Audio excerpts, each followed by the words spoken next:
bersamanya.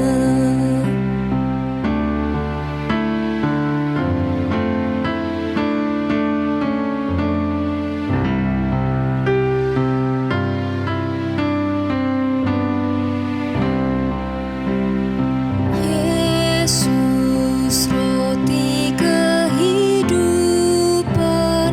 aku mohon pertolongan agar jangan sia-sia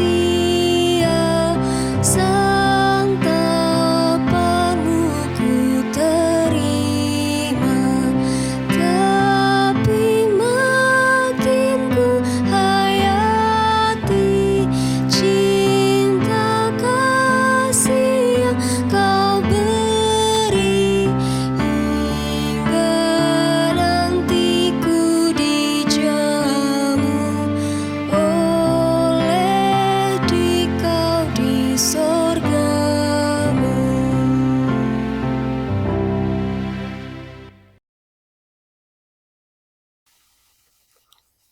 Bapak, Ibu, Saudara, serta anak-anak yang terkasih, Shalom. Hari ini, tanggal 11 Januari, adalah hari ulang tahun GKJ Gandrung Mangu. Dan pada tahun 2024, gereja kita sudah berusia 60 tahun. Ibadah syukur akan kita laksanakan bersama-sama bersamaan dengan ibadah minggu tanggal 14 Januari. Dan dalam ibadah tersebut, kita diundang Tuhan untuk bisa bersama-sama menerima perjamuan kudus. Dan sebelum itu, mari kita dasari undangan tersebut dengan renungan firman Tuhan pada sore ini. Mari kita berdoa. Tuhan, kiranya undangan Tuhan kami respon dengan baik, dan biarlah hati kami senantiasa teduh untuk bisa menghayati karya cinta kasih-Mu. Dan biarlah Roh Kudus menolong kami agar sabda Tuhan yang kami terima saat ini betul-betul kami hayati, kami lakukan dalam keseharian. Dalam Kristus Yesus kami berdoa dan bersyukur. Amin. Bacaan firman Tuhan akan kita terima. Kita baca dari Mazmur pasal 127 ayat 1 dan 2. Mazmur pasal 127 ayat 1 dan 2 yang demikian. Nyanyian Ziarah Salomo. Jikalau bukan Tuhan yang membangun rumah, sia-sialah orang yang membangunnya. Jikalau bukan Tuhan yang mengawal kota, sia-sialah pengawal berjaga-jaga. Sia-sialah kamu bangun pagi-pagi dan duduk-duduk sampai jauh malam, dan makan roti yang diperoleh dengan susah payah, sebab ia memberikannya kepada yang dicintainya pada waktu tidur. Amin. Ya, tema pelayanan tahun 2023 atau tahun lalu adalah kita adalah gereja, gereja adalah keluargaku. Dan di tahun ini, tahun 2024, tema tersebut akan kita lanjutkan dalam rangka tindakan pelayan kita dan menghidupi persekutuan gereja kita. Dan renungan pada sore ini mengajak kita untuk berefleksi bagaimana kehidupan keluarga, kehidupan gereja yang mencoba untuk terus menerima berkat Tuhan, menghayati karyanya, dan juga menunaikan tugas panggilan keluarga dan gereja kita. Dari bacaan tadi, paling tidak ada 3 hal, 3 poin yang akan kita pelajari, akan kita terima. Yang pertama, jikalau bukan Tuhan yang membangun rumah, sia-sialah usaha orang yang membangunnya. Jika frase rumah diganti dengan kata gereja, maka bunyinya begini.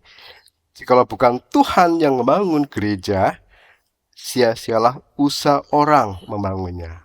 Ya, bicara rumah, bicara gereja itu ada kait-mengkait. Gereja dipahami juga sebagai rumah Tuhan. Tapi seringkali dibangunnya itu atas prakarsa orang-orang atau sekumpulan orang yang kemudian meniadakan peran serta pertolongan Tuhan. Kembali ke konsep rumah. Rumah itu bahasa Inggrisnya house dan home. House itu bangunan fisiknya. Home itu suasananya. Nah, kita akan lebih cenderung mementingkan bangunan fisik rumah kita atau suasananya. Sama, gereja kita akan kita dominasi dengan keinginan, harapan akan fisik yang megah dan bla bla bla dengan segala programnya secara harfiah, atau justru kita akan hidupi suasana gereja dalam damai sejahtera. Suasana gereja di mana Tuhan itu ada. Home, suasana keluarga. Gereja itu dibangun dengan apa? Tuhan yang membangun. Tapi Tuhan tentu juga melibatkan setiap anggota keluarga. Tuhan melibatkan setiap anggota gereja.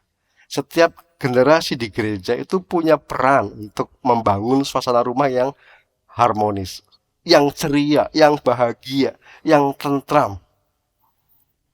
Ada anak-anak, bapak ibu, kakek, nenek, bibi, paman, dan sebagainya. Di gereja juga ada lintas generasi yang mestinya punya peran membangun suasana gereja yang memang betul-betul menjadi tempat kehangatan kita bersama.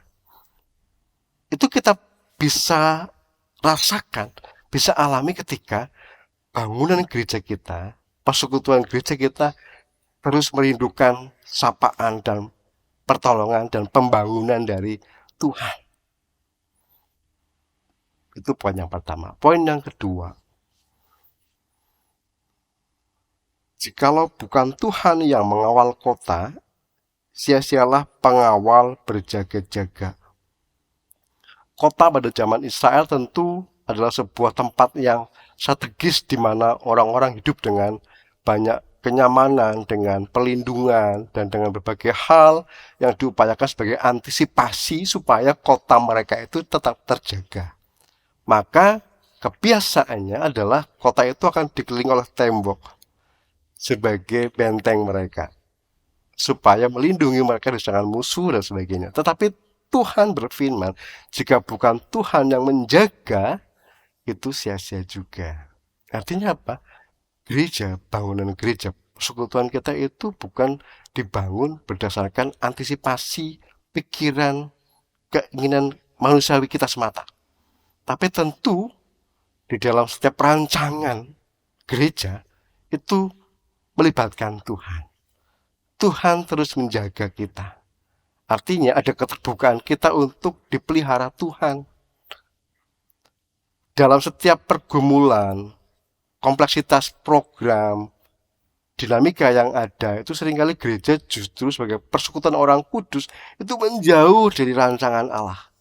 Karena didominasi oleh antisipasi rancangan, keinginan orang-orang yang ada di gereja. Contoh kecil, ketika ada persoalan di gereja, seringkali itu berkepanjangan, tidak selesai-selesai karena akan bermunculan ego masing-masing anggotanya, ego dari pemerintahan gerejawinya, ego dari person-person yang ada. Itu akhirnya membuat persoalan merusak relasi. Keamanan, ketentramannya bias. Karena yang dijaga itu gereja dengan segala antisipasi pikiran kita semata. Libatkan Tuhan. Dia akan menjaga persekutuan kita. Demikian juga menjaga keluarga kita.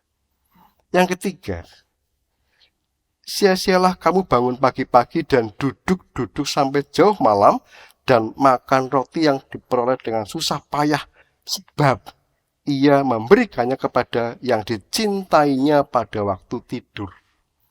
Jadi kunci berkat itu sebenarnya apa? Bukan hanya soal kerja keras, tapi apa? Dicintai Tuhan. Bahwa berkat itu, apapun yang kita terima dari Tuhan itu wujud kita dikasih Tuhan. Tapi kecenderungan orang adalah mencari berkat Tuhan sebanyak-banyaknya demi apa? demi sesuatu yang dia pikirkan, fasilitas hidup, pemenuhan keinginan dan ego masing-masing. Kerja keras itu penting, wajib, harus, iya. Tetapi ingat, setiap kerja keras itu harus juga melibatkan Tuhan. Tuhan bilang, yang dikasih berkat, dikasih kekayaan itu justru orang yang dicintainya. Bahkan ketika orang tadi sedang tidur. Bukan dalam rangka untuk mengajar tidak usah kerja keras. Tetapi apa? Yang utama itu adalah bagaimana kita merasa dicintai oleh Tuhan. Dicintai oleh Tuhan, maka menumbuhkan rasa cinta juga kepada Tuhan. Kerja keras itu bagian juga dari pelayanan gerejawi. Betapa capeknya ya Bapak Saudara, anak-anak ketika harus berpelayanan dalam masa-masa gerejawi yang padat. Ada banyak program gereja dan kita terlibat di situ, capek ya. Apakah dalam kecapean tadi ada ketentraman, ada damai sejahtera, ada kepuasan diri dipakai Tuhan, atau ada kemarahan, kekecewaan, kebencian? Itu bagian-bagian kita yang bekerja keras itu mau memutuskan ke arah yang mana, positif atau negatif. Kalau kita kembali menghidupi gereja kita dengan kerja keras yang keliru, pelayanan yang keliru, yang tidak berorientasi kepada kasih kita pada Tuhan, itu akan melahirkan sebuah kesia-siaan. Setiap bangunan jika didirikan oleh kita sendiri, oleh antisipasi kita, oleh ego kita, itu sia-sia. Ya, paling tidak 3 hal tadi yang mendasari respon kita kepada undangan Tuhan dalam perjamuan kudus tanggal 14 Januari. Kiranya Tuhan menolong kita. Amin. Mari kita berdoa, minta petunjuk Tuhan. Kiranya sabda Tuhan kami terima dengan sukacita, dan biarlah kesukacitaan yang tumbuh terus-menerus akan melahirkan komitmen yang semakin utuh untuk melakukan sabdamu. Kami terima, kami sambut undangan Tuhan juga dengan sukacita, dan kami akan bersama-sama bersukacita ikut dalam perjamuan kudus yang akan Tuhan selenggarakan dalam ibadah syukur hari ulang tahun GKJ Gandrung Mangu yang ke-60. Berkati setiap warga gereja dengan kebaikan Tuhan, dan kesehatan, dan dengan kasih karunia-Mu. Dalam Kristus Yesus kami berdoa dan bersyukur. Amin. Salam.